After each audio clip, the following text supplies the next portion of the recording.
Chapter 13 Gender is in everything. Everything has its masculine and feminine principles. Gender manifests on all planes. The Kybalion.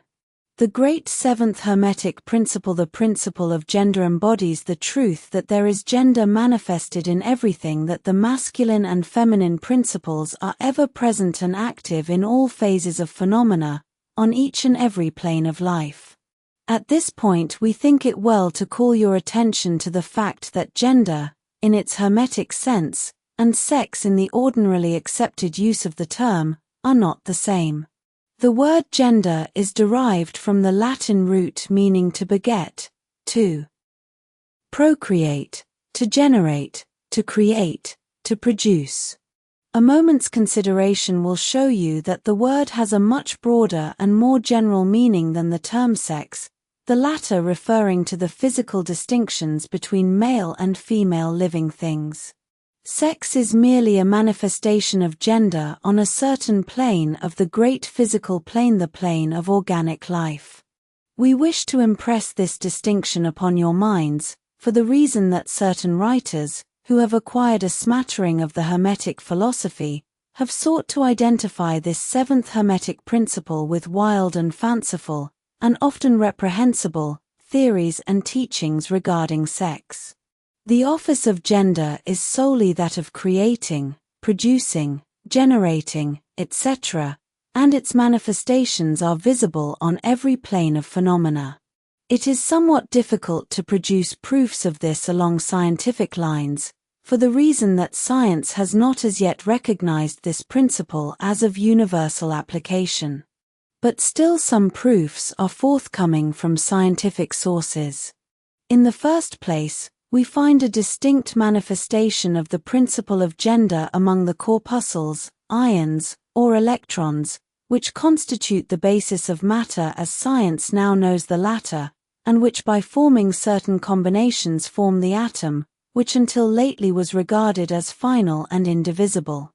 The latest word of science is that the atom is composed of a multitude of corpuscles, electrons, or ions, the various names being applied by different authorities, revolving around each other and vibrating at a high degree and intensity.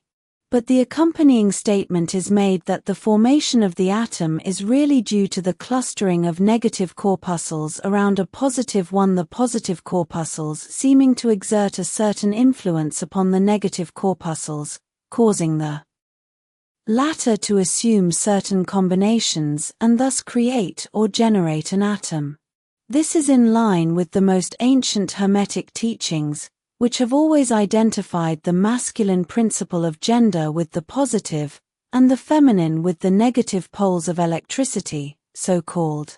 Now a word at this point regarding this identification. The public mind has formed an entirely erroneous impression regarding the qualities of the so-called negative pole of electrified or magnetized matter. The terms positive and negative are very wrongly applied to this phenomenon by science. The word positive means something real and strong, as compared with a negative unreality or weakness. Nothing is further from the real facts of electrical phenomenon. The so-called negative pole of the battery is really the pole in and by which the generation or production of new forms and energies is manifested. There is nothing negative about it.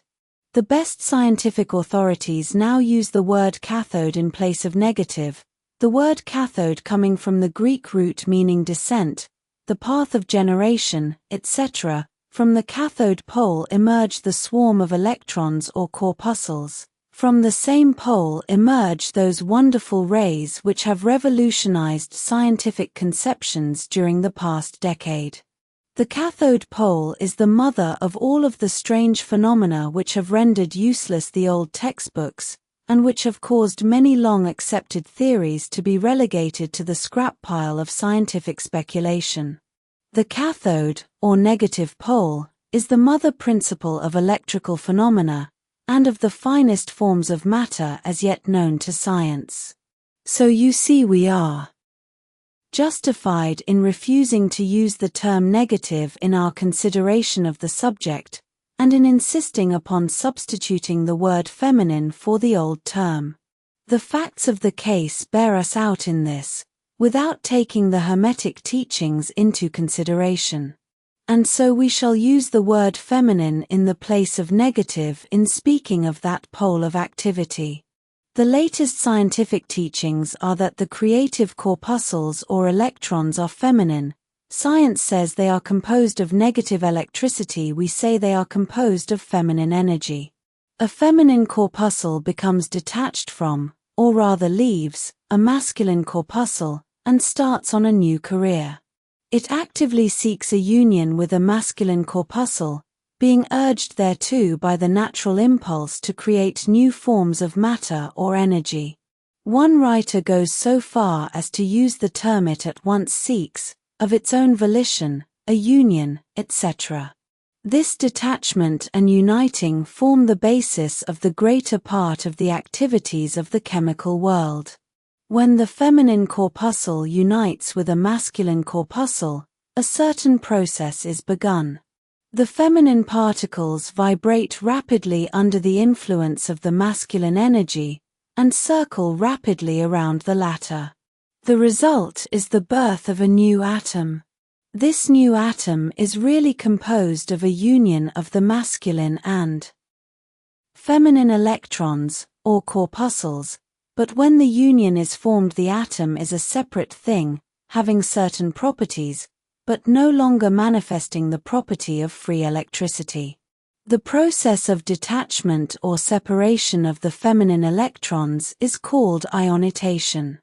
These electrons, or corpuscles, are the most active workers in nature's field. Arising from their unions, or combinations, manifest the varied phenomena of light, heat, electricity, magnetism, attraction, repulsion, chemical affinity and the reverse, and similar phenomena. And all this arises from the operation of the principle of gender on the plane of energy. The part of the masculine principle seems to be that of directing a certain inherent energy toward the feminine principle, and thus starting into activity the creative processes. But the feminine principle is the one always doing the active creative work, and this is so on all planes. And yet, each principle is incapable of operative energy without the assistance of the other. In some of the forms of life, the two principles are combined in one organism. For that matter, everything in the organic world manifests both genders. There is always the masculine present in the feminine form, and the feminine form. The Hermetic teachings include much regarding the operation of the two principles of gender in the production and manifestation of various forms of energy, etc., but we do not deem it expedient to go into detail regarding the same at this point, because we are unable to back up the same with scientific proof, for the reason that science has not as yet progressed thus far. But the example we have given you of the phenomena of the electrons or corpuscles will show you that science is on the right path, and will also give you a general idea of the underlying principles.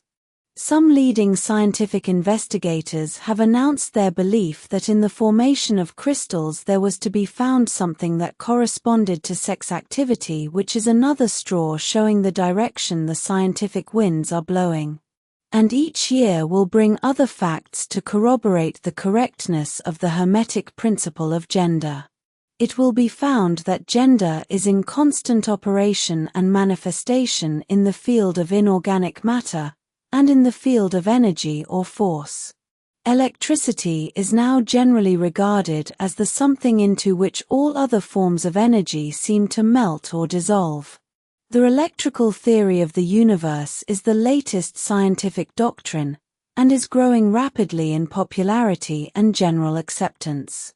And it thus follows that if we are able to discover in the phenomena of electricity, even at the very root and source of its manifestations, a clear and unmistakable evidence of the presence of gender and its activities, We are justified in asking you to believe that science at last has offered proofs of the existence in all universal phenomena of that great Hermetic principle, the principle of gender.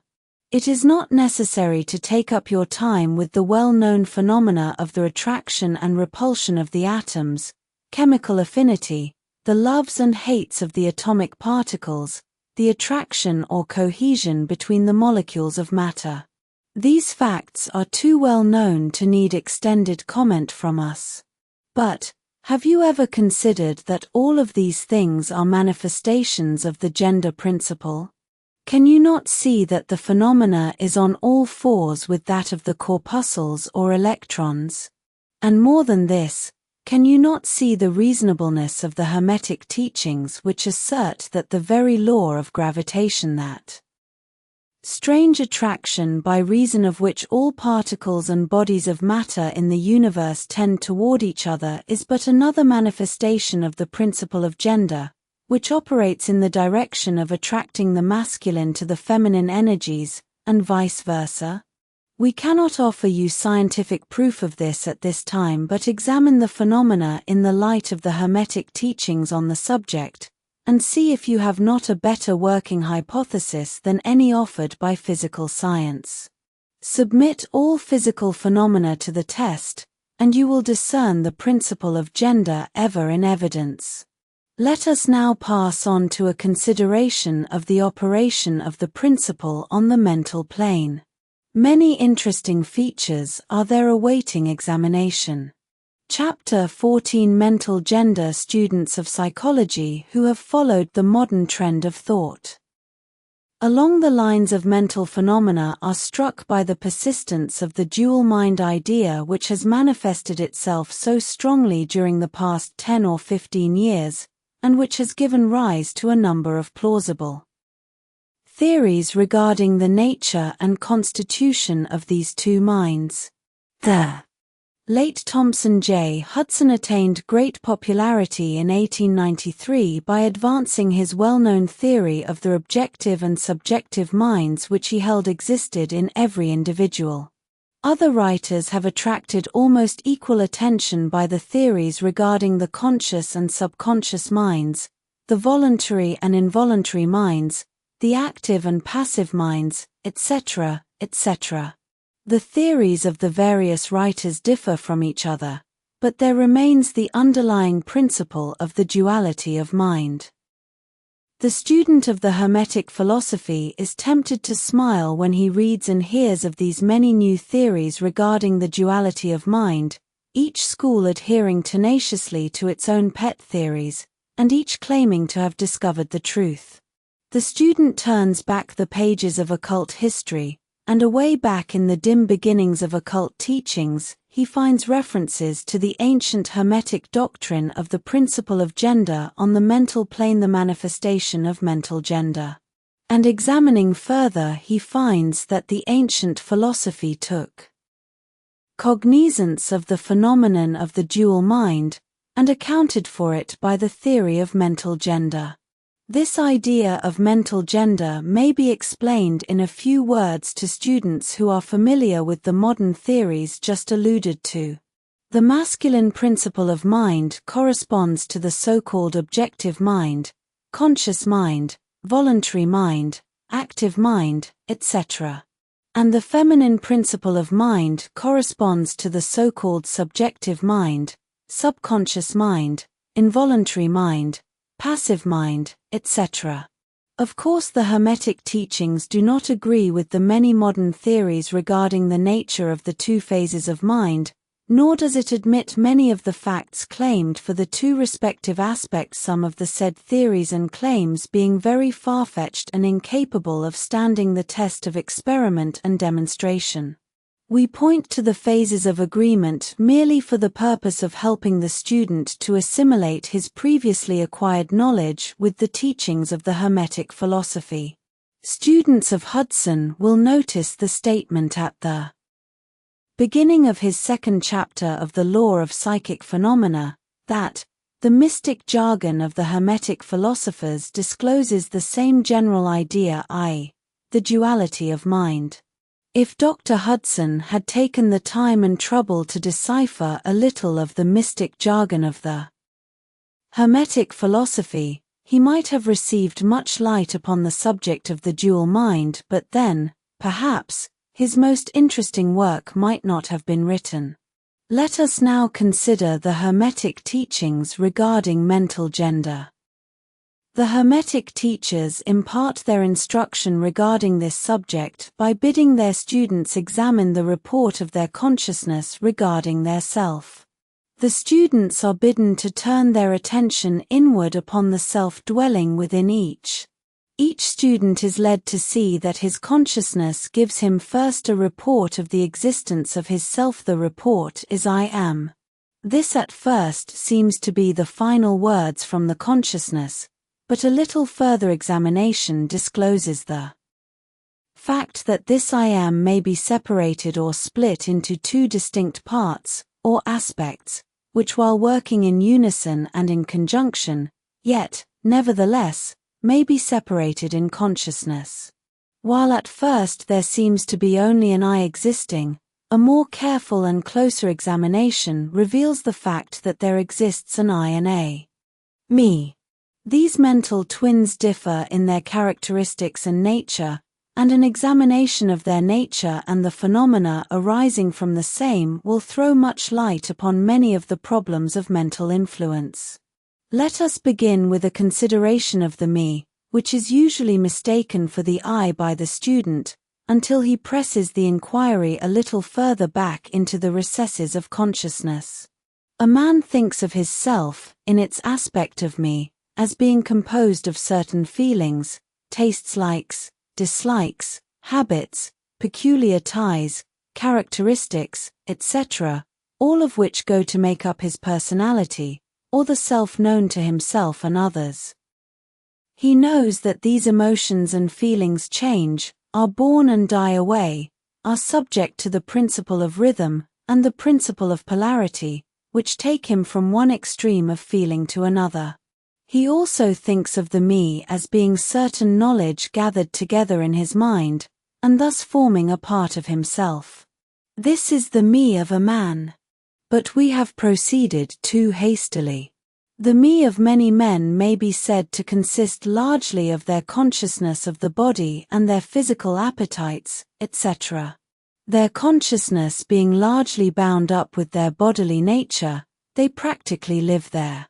Some men even go so far as to regard their personal apparel as a part of their me and actually seem to consider it a part of themselves.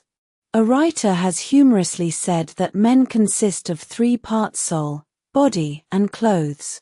These clothes-conscious people would lose their personality if divested of their clothing by savages upon the occasion of a shipwreck. But even many who are not so closely bound up with the idea of personal raiment stick closely to the consciousness of their bodies being their me. They cannot conceive of a self independent of the body. Their mind seems to them to be practically a something belonging to their body, which in many cases it is indeed. But as man rises in the scale of consciousness, he is able to disentangle his me from his idea of body, and is able to think of his body as belonging to the mental part of him. But even then he is very apt to identify the me entirely with the mental states, feelings, etc., which he feels to exist within him. He is very apt to consider these internal states as identical with himself, instead of their being simply things produced by some part of his mentality, and existing within him of him, and in him, but still not himself. He sees that he may change these internal states of feelings by all effort of will, and that he may produce a feeling or state of an exactly opposite nature, in the same way, and yet the same me exists. And so after a while he is able to set aside these various mental states, emotions, feelings, habits, qualities, characteristics, and other personal mental belongings. He is able to set them aside in the not-me collection of curiosities and encumbrances, as well as valuable possessions.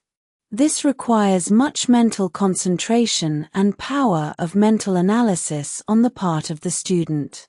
But still the task is possible for the advanced student, and even those not so far advanced are able to see, in the imagination, how the process may be performed. After this laying aside process has been performed, the student will find himself in conscious possession of a self which may be considered in its I and me dual aspects. The me will be felt to be a something mental in which thoughts, ideas, emotions, feelings, and other mental states may be produced. It may be considered as the mental womb, as the ancients styled it, capable of generating mental offspring. It reports to the consciousness as a me with latent powers of creation and generation of mental progeny of all sorts and kinds. Its powers of creative energy are felt to be enormous. But still it seems to be conscious that it must receive some form of energy from either its I companion, or else from some other I air it is able to bring into being its mental creations. This consciousness brings with it a realization of an enormous capacity for mental work and creative ability. But the student soon finds that this is not all that he finds within his inner consciousness. He finds that there exists a mental something which is able to will that the me act along certain creative lines, and which is also able to stand aside and witness the mental creation. This part of himself he is taught to call his I. He is able to rest in its consciousness at will. He finds there not a consciousness of an ability to generate and actively create, in the sense of the gradual process attendant upon mental operations, but rather a sense and consciousness of an ability to project an energy from the I to the me, a process of willing that the mental creation begin and proceed. He also finds that the I is able to stand aside and witness the operations of the me's mental creation and generation. There is this dual aspect in the mind of every person. The I represents the masculine principle of mental gender, the me represents the female principle. The I represents the aspect of being, the me the aspect of becoming. You will notice that the principle of correspondence operates on this plane just as it does upon the great plane upon which the creation of universes is performed. The two are similar in kind, although vastly different in degree. As above, so below, as below, so above. These aspects of mind, the masculine and feminine principles, the I and the me considered in connection with the well-known mental and psychic phenomena, give the master key to these dimly known regions of mental operation and manifestation. The principle of mental gender gives the truth underlying the whole field of the phenomena of mental influence, etc. The tendency of the feminine principle is always in the direction of receiving impressions, while the tendency of the masculine principle is always in the direction of giving out or expressing. The feminine principle has much more varied field of operation than has the masculine principle. The feminine principle conducts the work of generating new thoughts, concepts, ideas, including the work of the imagination. The masculine principle contents itself with the work of the will in its varied phases. And yet, without the active aid of the will of the masculine principle, the feminine principle is apt to rest content with generating mental images which are the result of impressions received from outside, instead of producing original mental creations. Persons who can give continued attention and thought to a subject actively employ both of the mental principles, the feminine in the work of the mental generation, and the masculine will in stimulating and energizing the creative portion of the mind. The majority of persons really employ the masculine principle but little, and are content to live according to the thoughts and ideas instilled into the me from the I of other minds. But it is not our purpose to dwell upon this phase of the subject, which may be studied from any good textbook upon psychology, with the key that we have given you regarding mental gender. The student of psychic phenomena is aware of the wonderful phenomena classified under the head of telepathy, thought transference, mental influence, suggestion, hypnotism, etc. Many have sought for an explanation of these varied phases of phenomena under the theories of the various dual mind teachers. And in a measure they are right, for there is clearly a manifestation of two distinct phases of mental activity. But if such students will consider these dual minds in the light of the Hermetic teachings regarding vibrations and mental gender, they will see that the long sought for key is at hand. In the phenomena of telepathy, it is seen how the vibratory energy of the masculine principle is projected toward the feminine principle of another person, and the latter takes the seed thought and allows it to develop into maturity. In the same way suggestion and hypnotism operates. The masculine principle of the person giving the suggestions directs a stream of vibratory energy or willpower toward the feminine principle of the other person, and the latter accepting it makes it its own and acts and thinks accordingly. An idea thus lodged in the mind of another person grows and develops, and in time is regarded as the rightful mental offspring of the individual, whereas it is in reality like the cuckoo egg placed in the sparrow's nest, where it destroys the rightful offspring and makes itself at home. The normal method is for the masculine and feminine principles in a person's mind to coordinate and act harmoniously in conjunction with each other, but, unfortunately, the masculine principle in the average person is too lazy to act. The display of willpower is too slight, and the consequence is that such persons are ruled almost entirely by the minds and wills of other persons, whom they allow to do their thinking and willing for them. How few original thoughts or original actions are performed by the average person? Are not the majority of persons mere shadows and echoes of others having stronger wills or minds than themselves? The trouble is that the average person dwells almost altogether in his me consciousness and does not realize that he has such a thing as an I. He is polarized in his feminine principle of mind, and the masculine principle, in which is lodged the will, is allowed to remain inactive and not employed. The strong men and women of the world invariably manifest the masculine principle of will, and their strength depends materially upon this fact. Instead of living upon the impressions made upon their minds by others, they dominate their own minds by their will, obtaining the kind of mental images desired, and moreover dominate the minds of others likewise, in the same manner.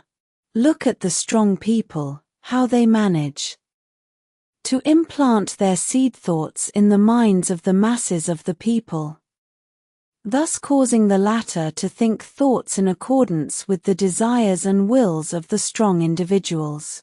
This is why the masses of people are such sheep-like creatures, never originating an idea of their own, nor using their own powers of mental activity.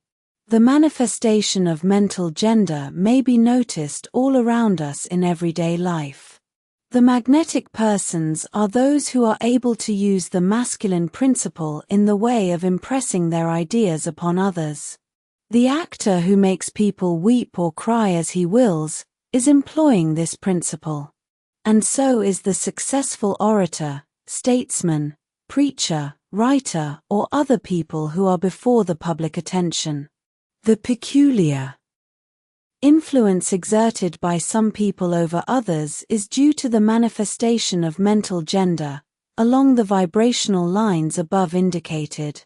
In this principle lies the secret of personal magnetism, personal influence, fascination, etc., as well as the phenomena generally grouped under the name of hypnotism.